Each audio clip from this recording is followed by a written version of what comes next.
But there are moments where you know you are being the best you could be any given moment. And then you know moments that you fall. You're praying for the strength to be the real you, regardless of what's going on. And so, one, you're letting go of the demon of comparison.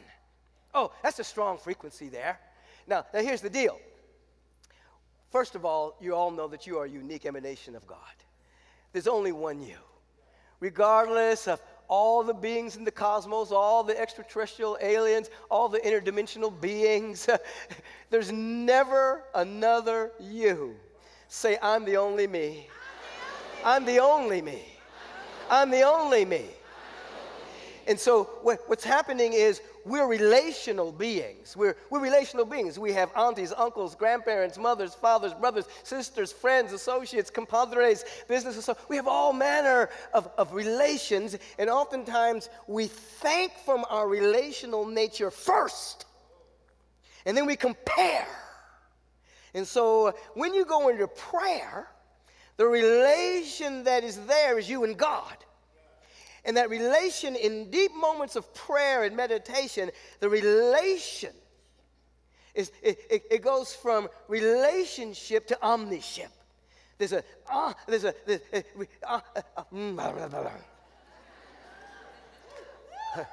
other words, we start to deal with the fact that the presence is our very life. And our first movement is I am. I am what thou art what I am. We go to omniactivity, you see. And then comparison dissolves. And I'm living directly from the core of my being. I'm living directly from the presence. And then my relations are flooded with this awareness of my oneness with God. So I'm not thinking relational first. I'm thinking oneness first that's flooded. But when you're thinking relation first, then you're prone to comparison. And when you're prone to comparison, the fulcrum of power that comes from your oneness with God is dissolved, and you're living out here, spinning and toiling out here in the world, comparing yourself to other people, which denigrates your oneness with the presence, the power that comes from that. And then you live your entire life comparing yourself to others, losing power, not quite going for the things that you should go for because you're always comparing yourself to someone else. Stop it.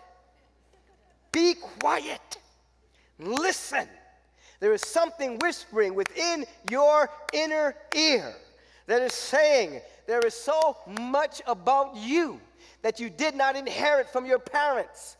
That most of you did not get from your school. Most of you did not get from society. You got it directly from the presence of God. And when you begin to nurture that and cultivate that and feel into that and affirm that and pray from that and have a realization about that, then you walk in this life not arrogant, but in awareness that there's no other you. And only you can be you, so you might as well be you. Let me pray let me have the strength to be the real me. And then you give up the demon of conformity, where you're no longer conforming to status quo. You're no longer conforming to the way things have always been done. You're no longer conforming to this lower standards of the world, because the standards of the world are so very low. They even occupy a presidential office, I'm trying to tell you.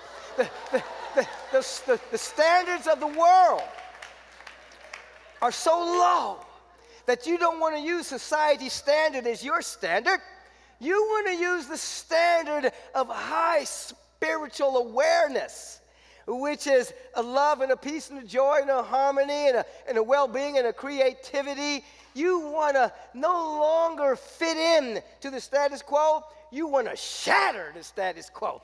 So listen, you did not arrive on planet Earth. Listen.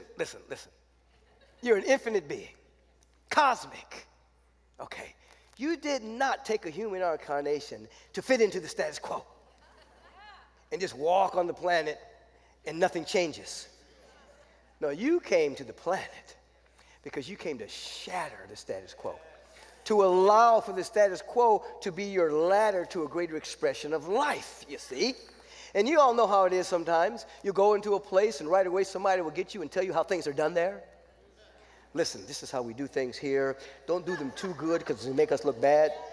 Just stay within this dynamic right here, and then everybody will be happy. No! You did not come for that. You have, because you know why? I'll tell you why. Because you don't work for a human being. You work for God. You work for love. You're employed by beauty. You're employed by joy. You're employed by excellence. You're employed by brilliance. You're employed by intelligence.